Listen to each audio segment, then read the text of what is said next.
Hello and welcome to another video of Pure Storage Cloud Block Store. In this video, I will be demonstrating one of my favorite data services topic, replication. And since I'm going to be talking about replication, what is better than creating a real hybrid cloud model with replicating data, failing over and failing back between your on-premises workloads and your cloud environment setup of your choice. So let's get right into it. Pure has different replication technologies that can fit into your use case. For the use case in this demo, SQL Hybrid DR, I will be highlighting Pure ActiveDR and how it can provide continuously active replication capabilities for block storage volumes from one flash array or Pure Cloud Block Store instance to another, with no impact on front-end application performance. ActiveDR will protect the SQL Server data by adding the flash array volume to a pod. The pod will be replicating the data to a Cloud Block Store deployed in AWS West US region. We start first by connecting to the SQL Server running on-prem. I have a PowerShell script that runs in the background ingesting data. If I execute this query, I can select the data origin, replica direction, and the timestamp that I can see later. Next, we set up the ActiveDR application by first logging into the flash array and getting the connection key from under the array connection section. We copy it and then we switch to CBS console that I have deployed in advance. I will go to the storage tab, then again under array connections, clicking add, then paste the key and enter the management IP address of the flash array. I will keep the remaining as a default and click connect. That's the first step done, and as shown, both arrays are connected. The second step is to create an ActiveDR pod. A pod is a management container for volume used by ActiveDR to provide a simple management construct to organize data volumes and their associated settings. So once the pods are linked together via Replica link, data in those pods will automatically start replicating. So we move now to flash array to create a pod.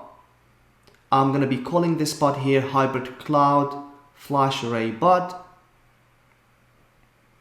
And the following step will be moving the SQL data volumes to that pod. On similar fashion, you can add volume snapshots or protection groups to that pod. Last step is to create replica link between the local array pod and the remote array. You can either create remote pod automatically or select one from the drop-down list.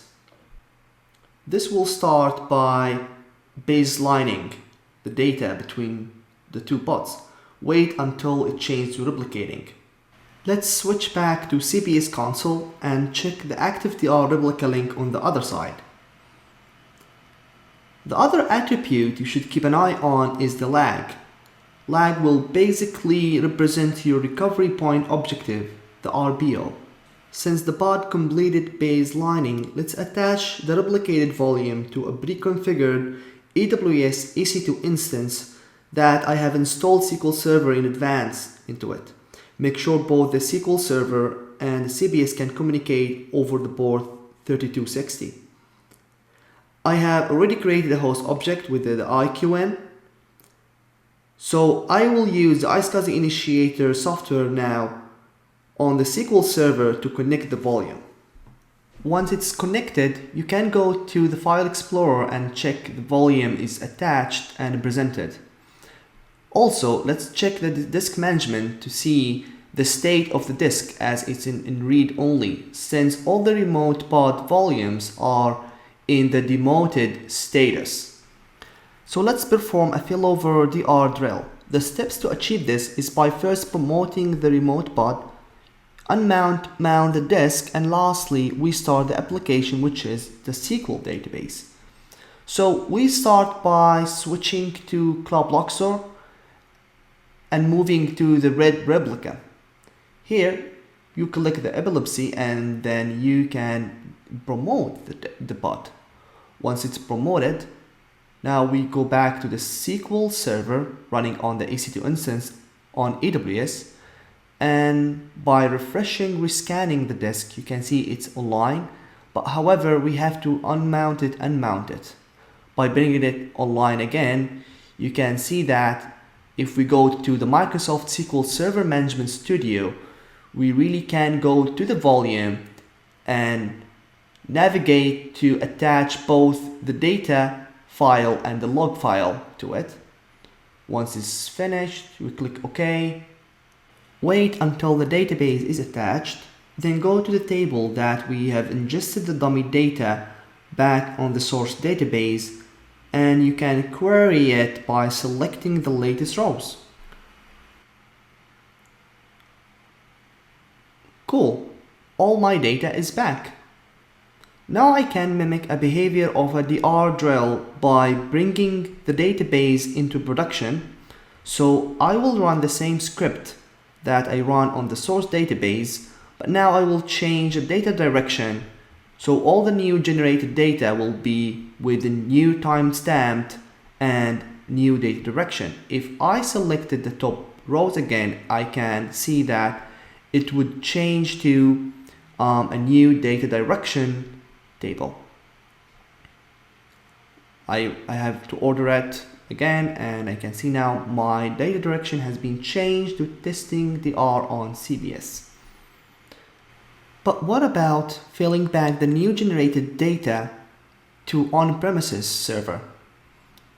So in order to do that, you have to redirect the protection direction by demoting the local bot and also stopping the application server if it's back online. And in order to do that, we log into Flash Array and then you demote the local bot. You don't have to quizzic the source bot. So now you are sure that it's baselining with the latest data until it's gonna go to replicating status again. We have reached the end of this video. To learn more about Pure Storage, hybrid data mobility, scan the QR code to access other resources. Thank you for watching. Until next time.